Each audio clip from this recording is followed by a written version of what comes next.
Hello साथियों, मैं पंकज वैष्णव आप सभी का स्वागत करता हूं आज के इस सेशन में।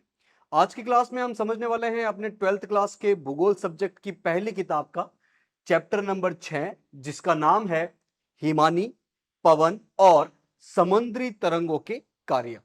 इस चैप्टर में हमें मुख्य रूप से हिमानी, पवन और समुद्री तरंगों के माध्यम से कौन सी स्थलाकृतियां बनती है, कौन सी स्थलाकृतियां देखने को मिलती है वो हमें देखना है।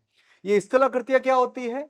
स्थलाकृतियां मतलब स्थल पर बनी हुई कोई आकृति, जैसे कि पहाड़ एक स्थलाकृति है, पठार एक स्थलाकृति है, मैदानी हिस्सा एक स्थलाकृति है, नदियों के माध्यम से बनने वाले डेल्टा एक स्थलाकृति है। तो इस चैप्टर में हमें मुख्य रूप से इन तीन माध्यम से कौन कौन सी स्थलाकृति बनती है वो हमें देखना है। और आज के इस पहले भाग में हमें देखना है कि हिमानी के माध्यम से कौन सी स्थलाकृतियां बनती है। तो शुरू करते हैं, लेकिन सबसे पहले हमें यह समझना होगा कि ये हिमानी क्या है, जिसे हम हिमनद भी कहते हैं। हिमनद मतलब अगर आप शब्द को तोड़कर देखोगे तो मतलब समझ में आएगा कि बर्फ की एक नदी है। बर्फ की नदी है मतलब एक बड़े क्षेत्रफल पर, बहुत लंबे क्षेत्रफल पे आपको बर्फ से ढका हुआ क्षेत्र मिलेगा, उसे ही बोलते हैं हिमनद या हिमानी। तो पृथ्वी के ऊपर परत के रूप में हिम का प्रवाह या पर्वतीय ढालों से घाटियों में बहते हिम सहिति को हम हिम नदी कहते हैं या हिमनद कहते हैं, इसे ही हम हिमानी कहते हैं। इंग्लिश में जिसे बोला जाता है ग्लेशियर। तो बर्फ के बहुत बड़े बड़े हिस्से जो कि पिघलने के फलस्वरूप या फिर गुरुत्वाकर्षण बल के कारण, अपने ही भार के कारण नीचे की तरफ मूव होते हैं, उसे बोला जाता है हिमनद। ये हिमनद मुख्य रूप से दो प्रकार के होते हैं, एक है महाद्वीपीय हिमनद और दूसरा है पर्वतीय हिमनद। महाद्वीपीय हिमनद को हम गिरिपद हिमनद भी बोलते हैं। ये वे हिमनद है जो एक बड़े समतल क्षेत्र पर हिम की परत के रूप में फैले होते हैं। जब एक समतल क्षेत्रफल पर एक परत के रूप में बिछे हुए होते हैं तो ऐसे हिमनद को हम बोलते हैं महाद्वीपीय हिमनद या गिरिपद हिमनद। दूसरा है पर्वतीय हिमनद या जिसे हम घाटी हिमनद भी कहते हैं। ये मुख्य रूप से पर्वत की ढालों पर बिछे हुए होते हैं और नीचे की तरफ मूव कर रहे होते हैं। तो पर्वतीय या घाटी हिमनद वे हिमनद होते हैं जो पर्वतीय ढालों में बहते रहते हैं। तो हिमनद मुख्य रूप से दो प्रकार के, एक तो समतल भाग पर और दूसरा पहाड़ की ढालों पर।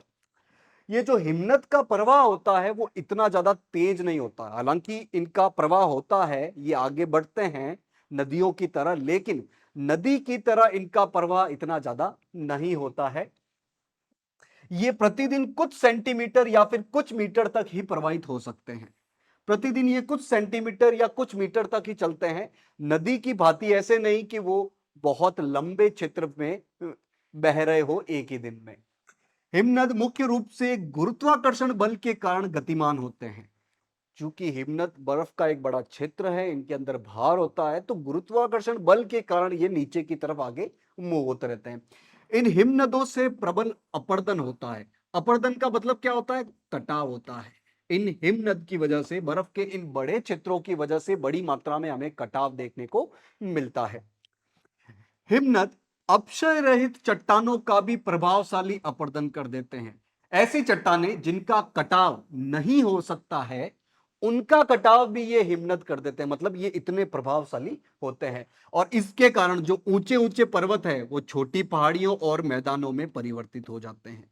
ऊंचे ऊंचे पर्वतों का भी ये कटान कर देते हैं और उनको ये छोटी छोटी पहाड़ियों और मैदानों में बदल देते हैं। मतलब हिमनद जो है वो एक अपर्दन का बड़ा कारण है। अब देखते हैं कि हिमनद की वजह से कौन कौन से स्थल रूप स्थलाकृतियां हमें देखने को मिलती है। पहली है अपर्दित। अपर्दित का मतलब कटाव होने की वजह से। तो हिमनद जब कटाव करेगा तो किस प्रकार की स्थलाकृतियां हमें देखने को मिलती है, और दूसरे प्रकार की स्थलाकृतियां हम देखेंगे जब हिमनद कुछ निक्षेपित करता है, मतलब कुछ जमाव करता है। तो यानी कि हिमनद कटाव की वजह से कुछ भूमि की आकृतियां बनाएगा, भू आकृतियां बनाएगा, और कुछ जमाव की वजह से भू आकृतियां बनाएगा। एक एक करके हम दोनों को समझेंगे।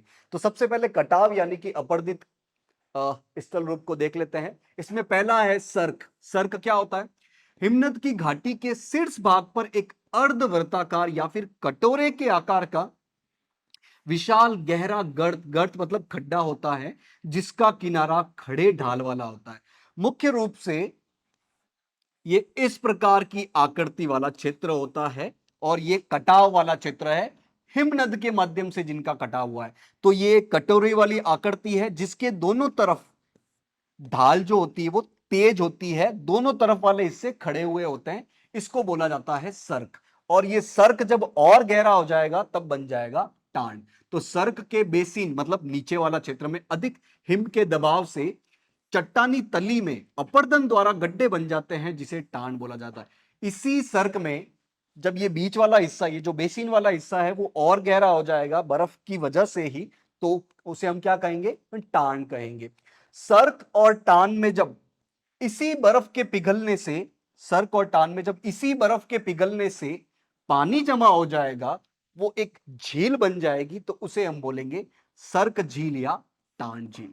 तो सर्क हमने समझ लिया, टान हमने देख लिया, और इनमें जब पानी बढ़ जाए तो वो झील नुमा आकृति को हम क्या बोलेंगे? सर्क झील या टान झील। नेक्स्ट है हॉर्न। ये हॉर्न क्या होता है? सर्क के शीर्ष पर अपर्दन होने से हॉर्न निर्मित होते हैं। सर्क जो हमने देखा था एक कटेरोनुमा आकृति, उसी के ऊपर और अपर्दन हो जाए तो क्या बनता है? हॉर्न निर्मित होते हैं। बेसिकली एक पहाड़ी नुमा आकृति बन जाती है बहुत ज्यादा आसपास वाले क्षेत्रों के इन कटने की वजह से। यदि 3 या ज्यादा विकिरणित हिमनद निरंतर शीर्ष पर तब तक अपर्दन जारी रखे जब तक कि उनके तल आपस में न मिल जाए।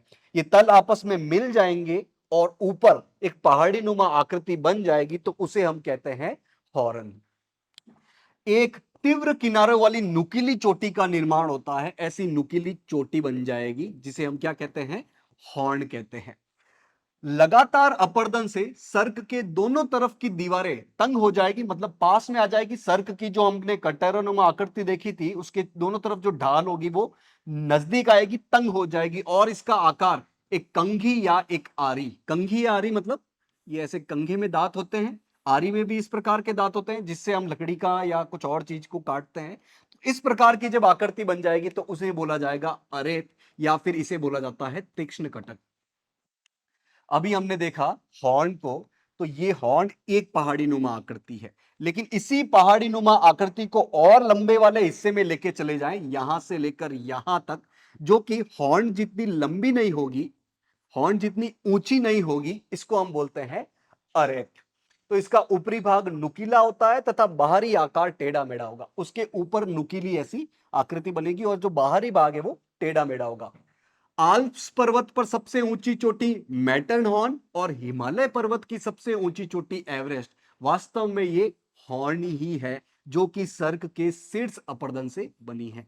तो दुनिया की सबसे बड़ी पर्वतमाला हिमालय पर्वतमाला और उसकी सबसे ऊंची चोटी, और विश्व की सबसे ऊंची चोटी एवरेस्ट भी वास्तव में क्या है? एक हॉर्न है। मतलब ये हिमनद के कटाव से अपर्दन से ये बनी है। इसके अलावा आल्प्स पर्वत, इसकी भी सबसे ऊंची चोटी मैटरहॉर्न, ये भी हॉर्न है, इसके नाम में ही हॉर्न है। नेक्स्ट है हिमनद घाटी या गर्त। घाटी का मतलब हम समझते हैं, वही पहाड़ी क्षेत्रों में भी घाटियां होती है।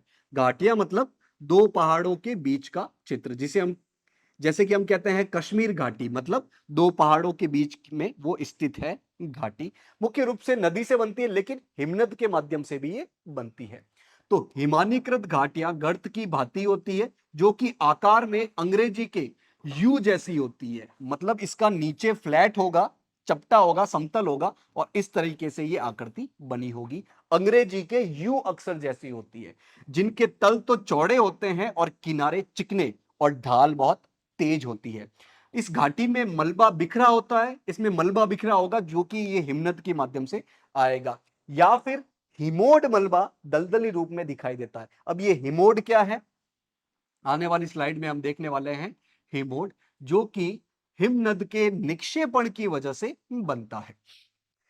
बहुत गहरी हिमनद गढ़ते जिनमें समुद्री जल भर जाता है तथा जो समुद्री तटरेखा पर होती है उन्हें क्या कहते हैं? फियोर्ड। जब ये गर्त, ये घाटियां और ज्यादा गहरी हो जाए और उनमें समुद्र का पानी भर जाए तो उसे हम क्या बोलते हैं? फियोर्ड बोलते हैं। तो ये फियोर्ड घाटी है लेकिन थोड़ी गहरी घाटी है, हिमनद के माध्यम से बनती है।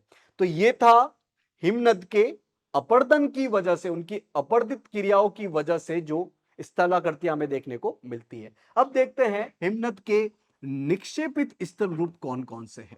पिघलते हुए हिमनद के द्वारा भारी और महीन पदार्थों का निक्षेप हिमोड या हिमनद गोलाश्म के रूप में जाना जाता है। जब ये हिमनद बर्फ के बड़े बड़े हिस्से आगे मूव करते हैं तो वो अपने साथ बहुत सारे छोटे छोटे और बहुत बड़े बड़े हिस्सों को या चट्टानों को अपने साथ लेके लेते हैं। लेकिन जब वो आगे जाते हैं और उनका जब पानी पिघल जाता है, बर्फ पिघल के पानी बन जाता है, तब इनके साथ लाए गए इन चट्टानी हिस्सों का जमाव हो जाता है, जिन्हें बोला जाता है हिमोड। हिम के माध्यम से जो कंकड़ पत्थर बड़े हिस्से इकट्ठा हो गए हैं वो हिमोड कहलाते हैं, या इन्हें ही हिमनद गोलाश्म के रूप में हम जानते हैं। तो हिमोड क्या है? एक निक्षेपित स्थल रूप है जो कि हिमनद के माध्यम से बनता है। तो हिमनद अपने साथ बारीक कणों से लेकर बड़े बड़े शिलाखंड, बड़े बड़े चट्टानों को अपने साथ परिवहित करते हैं, अपने साथ लेके जाते हैं। इन पदार्थों को जब हिमनद बहाकर नहीं ले जा पाता है, जब वो पिघल रहा होता है, अपने साथ इन पदार्थों को आगे नहीं लेके जा पाता है, तो उनका निक्षेप हो जाता है, मतलब उनका जमाव हो जाता है। हिमनद द्वारा पदार्थों के निक्षेप को हम क्या कहते हैं? हिमोड कहते हैं। जैसे कि पानी के द्वारा जिन चीजों का निक्षेप हो जाता है उन्हें हम जलोढ़ बोलते हैं, तो इसी प्रकार हिम के माध्यम से जिन चीजों का जमाव हो जाता है उन्हें हम हिमोड बोलते हैं। अब हिमोड भी अलग अलग प्रकार के हैं। एक है अंतस्थ हिमोड, एक है पार्श्विक हिमोड, एक बीच में मध्यस्थ हिमोड भी है। एक एक करके समझते हैं। तो अंतस्थ हिमोड किसे कहते हैं? हिमनद के अंतिम भाग में मलबे के निक्षेप से बनी लंबी कटके को बोला जाता है अंतस्थ हिमोड। जब बर्फ का हिस्सा आगे बढ़ रहा होता है, आगे जाकर वो पानी में बदल जाता है, पिघल कर आगे चला जाता है, तो इसके साथ लाई गई पदार्थों को वो आगे नहीं लेके जा पाता है, और अपने अंतिम जगह पर अगर वो इन पदार्थों को इकट्ठा कर दे तो बन जाएगा हिमोड। और चूंकि अंत में बन रहा है तो इन्हें बोला जाता है अंतस्थ हिमोड। एक है पार्श्विक हिमोड। पार्श्विक हिमोड मतलब अपने आसपास वाले हिस्से में हिमोड का जमा होना जब हिमनद आगे बह रही होती है। तो अपने साथ जो इन मलबों को लेके आते हैं, यदि वो अंत में जमा करते हैं तो उन्हें बोला जाता है अंतस्थ हिमोड, और जब आसपास वाले क्षेत्र में जमा कर देते हैं तो उन्हें बोला जाता है पार्श्विक हिमोड। तो पार्श्विक हिमोड हिमनद घाटी की दीवार के समानांतर निर्मित होते हैं, अपने आसपास ही, घाटी के आसपास ही ये निर्मित होते हैं। हिमनद घाटी के दोनों ओर अत्यधिक मात्रा में पार्श्विक हिमोड पाए जाते हैं, मतलब पार्श्विक हिमोड बड़ी मात्रा में आपको देखने को मिलेंगे दोनों तरफ। कुछ घाटी हिमनद तेजी से पिघलने पर घाटी तल पर हिमनद टिल को एक परत के रूप में अव्यवस्थित रूप से छोड़ देते हैं, और ऐसे अव्यवस्थित और भिन्न मोटाई के निक्षेप तलीय या फिर तलस्थ हिमोड कहलाते हैं। जब घाटी में नीचे चला जाए ये हिमनद, तो अगर घाटी के तल में इनको जमा कर दे इन पदार्थों को, तो उसे बोला जाएगा तलीय या तलस्थ हिमोड। तली में जब इनका जमाव हो जाए तो उसे बोला जाता है तलीय या तलस्थ हिमोड। घाटी के मध्य में पार्श्विक हिमोड के साथ साथ हिमोड मिलते हैं तो इन्हें बोला जाता है मध्यस्थ हिमोड। ये मध्य में मिलेंगे, ये आपका हिमनद। अगर लास्ट में मिले तो उन्हें बोला जाएगा अंतस्थ, आसपास मिले तो उन्हें बोला जाएगा पार्श्विक, मध्य में मिले तो उन्हें बोला जाए मध्यस्थ, और यदि घाटी में मिले तो उसे बोला जाएगा तलीय या तलस्थ हिमोड। आगे बढ़ते हैं, देखते हैं एस्कर क्या होता है। ये हिमानी जलोढ़ निक्षेप द्वारा ही एस्कर बनते हैं, मतलब ये भी जलोढ़ या हिमोड का ही हिस्सा है। अपने साथ लाए गए मलबे को जमा करने से ये बनते हैं। हिम के पिघलने से प्राप्त जल धाराओं द्वारा मलबे के निक्षेपण से निर्मित एस्कर लंबे और संकरे कटक होते हैं, और जिनके किनारे तीव्र ढाल वाले होते हैं। एक पहाड़ी नुमा आकृति होती है, लेकिन ये ज्यादा ऊंची नहीं होती, लेकिन इसकी लंबाई बहुत ज्यादा है। एक कटक के रूप में, तीव्र ढाल वाले कटक के रूप में ये चलते हैं। तो जब ये हिमानी अपने साथ लाए गए मलबे को इस रूप में जमा कर दे तो क्या बोला जाएगा उसे? उसे बोला जाएगा एस्कर। इसमें बर्फ नहीं है, इसमें बर्फ के साथ लाए गए कुछ और मलबे हैं। देखते हैं हिमानी धोत मैदान किसे कहते हैं। मैदानी हिस्सा होता है जो कि हिमानी अपने साथ लाए गए मलबे से बनाती है। हिमानी गिरिपथ के मैदानों में या फिर महाद्वीपीय हिमनदों से दूर हिमानी जलोढ़ निक्षेपों से हिमानी धौत मैदान निर्मित होते हैं, जिसमें बजरी भी हो सकती है, रेत भी हो सकती है, अलग अलग प्रकार की मिट्टी, मृत्तिका, मृत्तिका मतलब पेड़ पौधों के बचे हुए हिस्से। तो इनसे एक समतल जलोढ़ मैदान बन जाता है। क्योंकि ये हिमानी से बना है तो इसे हिमोड मैदान बोला जाता है या फिर हिमानी धौत मैदान बोला जाता है। मैदानी हिस्सा होता है, समतल हिस्सा होता है, हिमानी द्वारा लाए गए मलबे से ये बनता है। नेक्स्ट है ड्रमलिन। ये ड्रमलिन क्या है? ड्रमलिन हिमनद मृत्तिका के अंडाकार समतल कटकनुमा स्थल रूप है, जिसमें रेत और बजरी के ढेर होते हैं।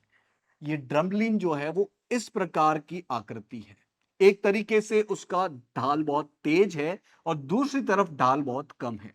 और इस ड्रमलिन के माध्यम से हमें पता चलता है कि ये हिमनद किस तरीके से, किस दिशा में आगे बढ़ रहा है, तो इसे बोला जाता है ड्रमलिन। ड्रमलिन के लंबे भाग हिमनद के प्रवाह की दिशा के समानांतर होते हैं। इनसे हमें यह पता चलता है कि हिमनद किस दिशा में आगे बढ़ रहा है। ड्रमलिन का हिमनद सम्मुख भाग स्टॉस कहलाता है। ये जो हमने देखा था तेज ढाल वाला हिस्सा, ये इसको बोला जाता है स्टॉस। तो ड्रमलिन का जो तेज ढाल वाला हिस्सा है उसे बोला जाता है स्टॉस, जो कि प्रच्छ या टेल भागों की अपेक्षा तीखा तेज ढाल लिए होता है और इसका अग्रभाग या स्टॉस भाग प्रवाहित हिमखंड के कारण तेज हो जाता है। फोटो में हमने देखा ड्रमलिन का ये वाला हिस्सा जो है वो तेज ढाल वाला होता है और ये जो पूंछ वाला हिस्सा है वो कम ढाल वाला होता है। तो ये पूंछ अगर हम जानवरों में देखें तो पीछे होती है, लेकिन जब हम ड्रमलिन के बारे में बात करते हैं तो ये जो प्रच्छ भाग है, जिसे हम पूंछ कह सकते हैं, वो आगे की तरफ होती है और जिस तरफ ये हिस्सा होता है उस तरफ हम देखते हैं कि हिमनद का फ्लो, उसका बहाव हो रहा होता है। ड्रमलिन हिमनद प्रवाह दिशा को बताते हैं। जैसा कि मैंने बताया कि हिमनद कौन सी दिशा में बहेंगे, इसका पता हमें इस ड्रमलिन के माध्यम से चल सकता है। तो आज की क्लास में हमने ये समझा कि हिमनद के माध्यम से किस किस प्रकार की स्थलाकृतियां हमें देखने को मिलती है। आपको करना क्या है, आज जो भी चीजें समझी है उसको आज ही रिवाइज करना है ताकि लंबे समय तक आपके दिमाग में बनी रह सके।